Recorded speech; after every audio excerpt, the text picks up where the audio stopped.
नमस्कार. कोकणचं वैभव असलेल्या सागर डिजिटलच्या बातमीपत्रात आपल्या सर्वांचं स्वागत. पाहूया आजच्या ठळक घडामोडी. चिपळूण शहरात मानवी वस्तीत मगरीचं दर्शन, स्थानिकांमध्ये भीतीचं वातावरण.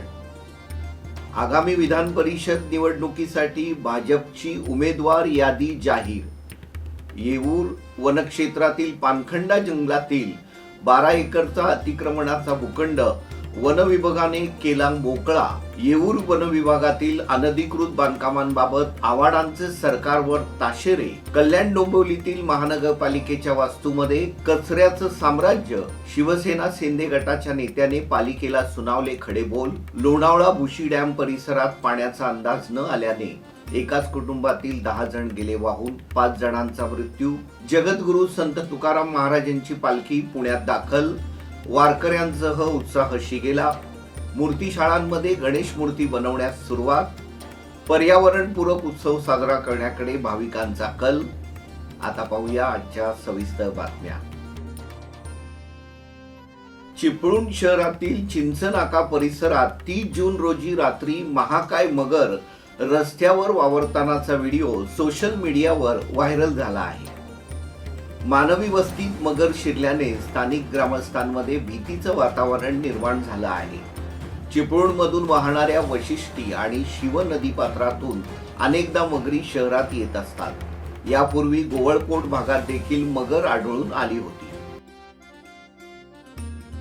विधान परिषदेच्या 11 जागांसाठी राज्यात 12 जुलै रोजी मतदान होणार आहे. यासाठी भाजपने आपली यादी जाहीर केली असून पंकजा मुंडे, योगेश टिळेकर, परिणय फुके, अमित गोरखे आणि सदाभाऊ खोत यांना उमेदवारी दिली आहे. येऊर वन विभाग क्षेत्रातील चेना परिमंडळातील पानखंडा राखीव वनामध्ये अनधिकृतरित्या निवासी आणि व्यावसायिक कामांसाठी तब्बल 12 एकराच्या जागेत भूमाफियांनी केलेल्या अतिक्रमणावर वन विभागाने बुलडोजर फिरवत कारवाई केली आहे. मुंबई ठाणे शहराचं फुफ्फुस म्हणून येऊर संजय गांधी राष्ट्रीय उद्यानाचा परिसर ओळखला जातो. मात्र वाढत्या अतिक्रमणाने जंगलातील जैवविविधता धोक्यात आली आहे. जंगलांवर अनधिकृत कब्जा करून अनेक धनदांडग्यांनी निवासी हॉटेल रिसॉर्ट उभारलेले आहेत. परंतु संजय गांधी राष्ट्रीय उद्यानाचे संचालक आणि मुख्य वन संरक्षक जी मल्लिकार्जुन आणि उपसंचालक उदय डगे यांच्या मार्गदर्शनाखाली वन विभागाने हा भूखंड मोकळा केला असल्याची माहिती येऊर वन परिक्षेत्र अधिकारी गणेश सोनटक्के यांनी दिली. कार्रवाई लगातार चल रही है, जिसमें मुख्यतः हम लोग अवैध मादक पदार्थ विक्रय केंद्र हों या फिर ऐसे होटल, रेस्टोरेंट, बार या नाइट बार हों जो कि पूर्णतः अनधिकृत हैं, उन पर फोकस करके ये कार्रवाई हम लोग कर रहे हैं. आज येऊर भाग में ये कार्रवाई हमने शुरू की है. आप देख सकते हैं कि 2 तरफ से ये स्ट्रक्चर इंडियन एयरफोर्स की स्थापना से घिरा हुआ है और नेशनल सिक्योरिटी को भी ऐसे स्ट्रक्चर थ्रेट प्रदान करते हैं. इसलिए कम्प्लीटली फोकस्ड अप्रोच रख के हम लोग ऐसे स्ट्रक्चर्स को निकाल रहे हैं. येऊर में आज दिन भर में 8 से 10 बड़े लोकेशंस पर हम कार्रवाई करने वाले हैं और हमारी 3-4 टीमें कार्रवाई करने वाली हैं.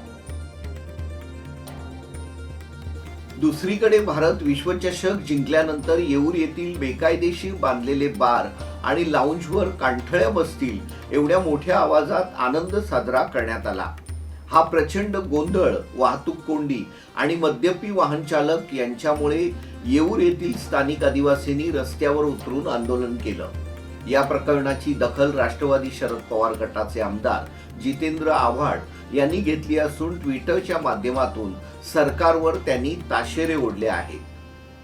महाराष्ट्र सरकारने हे येऊर जंगल श्रीमंतांना विकलं आहे. त्यामुळे वन विभाग, ठाणे पोलीस आणि महाराष्ट्र शासनाकडून कोणतीही ठोस कारवाई होत नसल्याने अनेक प्रश्न निर्माण झाले आहेत. तसंच एकनाथ शिंदे यांनी ठाण्यातील अनधिकृत बांधकामांवर कारवाई करण्याची मोहीम हाती घेतली आहे. मग त्यांनी येऊरमधील बेकायदेशीर बार आणि रेस्टॉरंट्सला अभय देण्याचा निर्णय का घेतलाय? यामध्ये त्यांचे काही हितसंबंध गुंतले आहेत का, ज्यामुळे बार मालकांना संरक्षण देण्याचा प्रयत्न करत आहेत, असे आरोप आव्हाडांनी केले आहेत. कल्याण पश्चिम येथील फडके मैदाना शेजारी 3 मजली इमारतीचे कल्याण डोंबिवली महानगरपालिकेच्या क प्रभागाचे कार्यालय बांधण्यात आलं होतं. तब्बल 17 कोटी खर्च करून या ठिकाणी बांधलेली पालिकेची ही वास्तू सध्या कचऱ्याची शिकार झाली असून शिवसेना शिंदे गटाचे उपशहर प्रमुख तथा माजी नगरसेवक मोहन उगले यांनी हा प्रकार निदर्शनास आणला आहे. आज कल्याण डोंबिवली महापालिकेचे अग्निशमन केंद्र आहे. त्या ठिकाणी एक प्रभाग क्षेत्राची इमारत आहे. या इमारतीची सध्या आपण परिस्थिती पाहिली तर एक भंगार साम्राज्य आणि कचरा साम्राज्य असे ह्या ठिकाणी वास्तव आहे.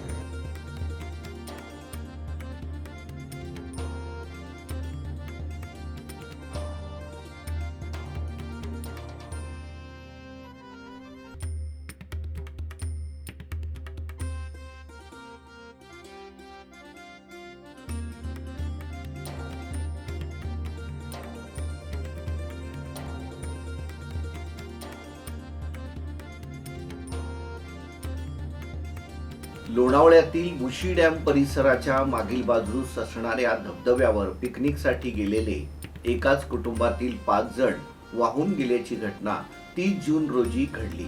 वाहून गेलेल्या 5 जणांपैकी 3घांचे मृतदेह सापडले असून अन्य 2 जणांचा शोध सुरू आहे. मिळालेल्या माहितीनुसार पुण्याच्या अन्सारी कुटुंबातील एकूण 10 जण बुशी डॅम येथे मान्सूनची मजा लुटण्यास गेले होते.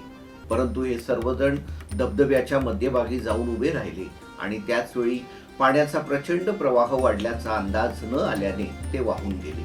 मात्र त्यातील 5 जणांना वाचवण्यात यश आलं असून इतर 5 जण वाहून गेले.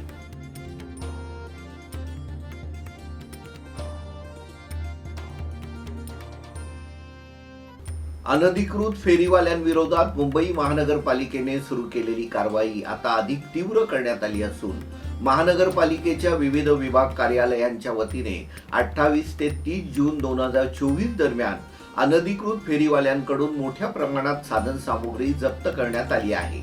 या कारवाईत मुंबई आणि मुंबई उपनगरातील 538 अनधिकृत फेरीवाल्यांवर कारवाई करण्यात आली. आता पाहूया सिनेसृष्टीतील विशेष बातमी. 9 ऑगस्ट रोजी प्रवीण तरडे दिग्दर्शित धर्मवीर 2 चित्रपट प्रेक्षकांच्या भेटीला येणार आहे. विशेष म्हणजे एकाच दिवशी मराठी आणि हिंदी या 2 भाषांमध्ये संपूर्ण जगभरात हा चित्रपट प्रदर्शित केला जाणार आहे. मुख्यमंत्री एकनाथजी शिंदे यांनी सुप्रसिद्ध अभिनेते सचिन पिळगावकर, महेश कोठारे, महेश मांजरेकर, अशोक सराफ आणि बॉबी देओल यांच्या उपस्थितीत चित्रपटाच्या पोस्टरचं अनावरण केलं. हिंदुत्वाशी गद्दारी करणाऱ्यांना क्षमा नाही अशी ओळ या पोस्टरवर नमूद करण्यात आली आहे. त्यामुळे प्रेक्षकांच्या मनात आता कमालीची उत्सुकता निर्माण झाली आहे. शक्ति का राजदंड थामा है, गर्जना हुई प्रचंड, अन्याय मिटाने देखो शेर है आया. सेवा ही धर्म जीवन का मर्म है, रक्षक हो जनता का आया है धर्मवीर. ऐसा ये धर्मवीर छाया है धर्मवीर, ऐसा ये धर्मवीर. या होत्या सागर डिजिटलच्या बातम्या. या बातम्यांसंदर्भात आपल्या सूचना आणि प्रतिक्रियांचं आम्ही नक्कीच स्वागत करू. पुन्हा लवकरच भेटू नव्या बातम्यांसह. तोपर्यंत धन्यवाद.